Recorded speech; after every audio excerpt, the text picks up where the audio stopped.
And who said buying a 40-year-old classic car sight unseen was a bad idea?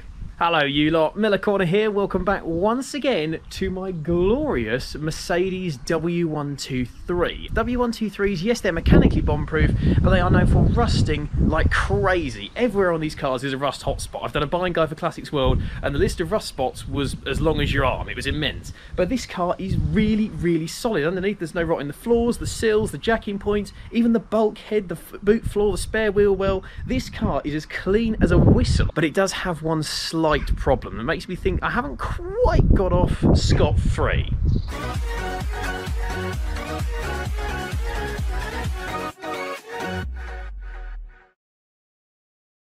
A couple of times now I've gone in the boot of this car to get things out, and there's been a few little drips and drops on the inner arches here, which has then kind of run down here and in really bad weather pulled into a little puddle just in this divot here. And initially I thought it was a failed boot seal causing kind of condensation on here dripping down, which is why I've got a little dehumidifier thing in here. It turned out to not be that, because it made absolutely no difference whatsoever. I therefore started looking under here. This rear bulkhead panel is a common rot spot on 123s, and I was slightly horrified by what I saw. So what I'm going to do is start dismantling this old girl, because unfortunately she's not quite as rot-free as I'd feared. Now what we're going to do is pull the back seat out, because obviously to get to this rear panel, it's here. We've got the boom boom bass speakers here, the factory Mercedes-Benz first aid kit, which is complete in there. How cool is that? And of course we've got this rear carpet for the rear shelf. So we need to pull all this off and get these seats out of here. But you can just get a little glimpse just there, look. And unfortunately what horrors hide behind it. So first things first, we have to pull this seat out, then pull this back out, and then it's those trim panels, that bit of carpet, and then I can show you what we're dealing with. It's a bit grim.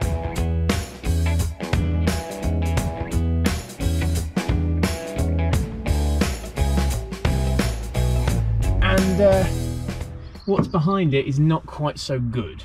Yep, I hope you can see that. Just here is a nice big rust hole, probably about the size of a couple of 50p pieces in theory, but you can see a little bit of rust there. It kind of extends, and that is a bit of a worry, particularly when you go around the other side.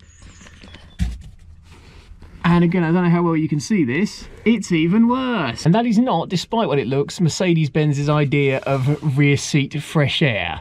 Less than ideal to find then, and frankly I was a bit gutted when I saw that, because had it just been a simple little plate in the floor that had been needed that had been rusty, that's pretty simple to do. That is not. It's not something I can do because I've never even picked up a welder in my life, so I'm actually going to have to outsource this job. I hate doing that because I like being DIY on my cars, but I'm not going to learn to weld on something so complex as this rear window. So now we've got the car at least partially stripped down, let's take it to a body shop and get ourselves a quote.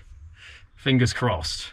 Well, that proved to be extremely positive. I'm here at a place called Full Circle, the people who painted Quentin from Furious Driving, Matt's Rover convertible, and they are more than happy to do the work on my 123 as well. Got a really old school welder guy. He looked in here, poked around that rust in the two corners, looked in the boot, and he said, yep, should be doable, mate, but we can't take the glass out for you because it's an old style window. You have to put it in with a bit of string. It's not bonded in like a modern one, and that means we've got to take it out. So I'm not entirely certain yet whether I'm going to pay a man to take that window out for me, or whether we're going to attempt it, try not to break the window or bend those extremely expensive chrome trims. So the clip you see next will tell you which of those two decisions I decided to make. Well, we're taking it out ourselves. It's booked in for rust repair tomorrow, so first things first, we're going to pull the rear window out so I can get to the rust. How's that going to happen? Well, watch and see.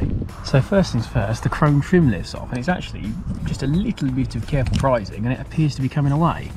Also, this window rubber doesn't look very old. It's clearly very soft and pliable, just not sealing up properly. While Dad's peeling away at the chrome trim there, I need to take off the wires for the heated rear window, because the rear window's got to come out, and this is part of it. So undo this, get these out, carry on. So thankfully this chrome trim for the rear window is in multiple pieces, and it's all joined together with these little sleevey slider things which move along, so you can keep them in place, and then when it's all back together, just and it goes on. That's a good sound effect, that. Just slow and steady, and out she comes. Good job we saved that, because that's probably about $11 million if you buy it from Mercedes. Right, next up, rubber. With the chrome trims carefully removed, Dad cuts the window rubber from the inside, and we work our way around the glass, separating the seal and pulling it off.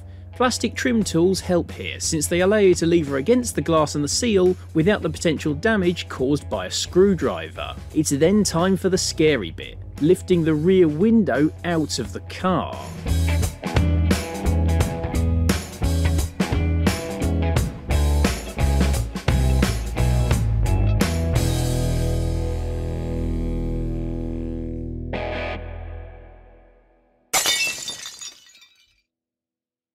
Not really, I added that sound effect in the edit.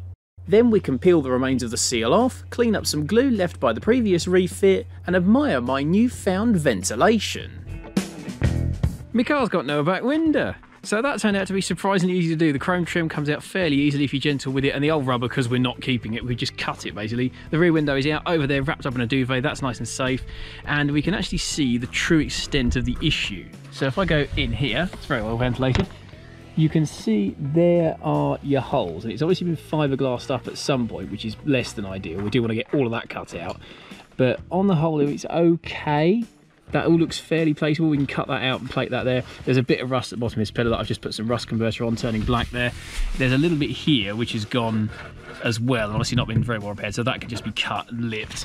And similarly, that is about the same really. It's just a hole that's opened up and leaks. But again, we can cut that out fairly square. That can be plated. Hopefully it should be fairly unnoticeable by the time the rear window's back in, but we shall see. Unfortunately, it's not happening till tomorrow, there is repair, so we're going to put some polythene over the back window and hopefully protect all this from being full of stuff as I drive. So let's see how well that one goes.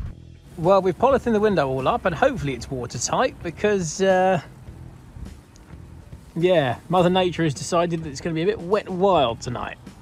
Hopefully that seals up. Good luck, old girl. See you in the morning.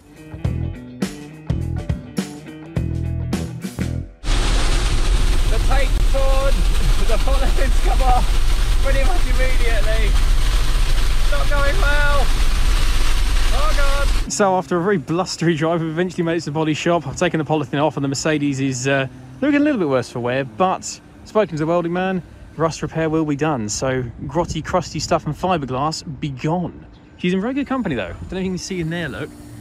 Maserati Bi-Turbo, Mark 1 Escort, Subaru Leone that looks like, and a Skoda Roomster. Whoa. And there she goes. See you soon, old girl. Ooh.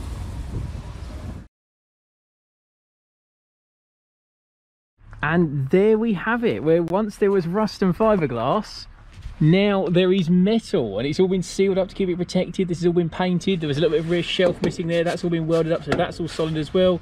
The bloke's ground all the way back down here, so it's safe and smooth. Even painted a little corner bit white there, and it is worlds better. Now we've got a car that actually is totally solid around the rear window on both sides, look. And now we're ready to get the back window back in. Here's hoping we don't break it. With a new window seal fitted around the glass, we feed some wire into the groove that slots over the window aperture. We then lower the glass into place and Dad slowly pulls the wire out from within to pull the lip of the seal over the car. I keep pressure on it to prevent it popping out, and with a lot of patience and perseverance, we eventually get the window refitted and sealed. After neatening up the edges, the chrome trims can then be lubricated with washing up liquid and carefully slotted into place. Once again, this is about delicacy, but with patience and many cups of tea, the job is eventually done. So there we have it then. The Mercedes has been totally rust repaired. It's now as solid as a rock all the way through. It's got a new window seal on it, and the back window, after a little bit of struggling, is back in. The car is watertight and it's ready to go.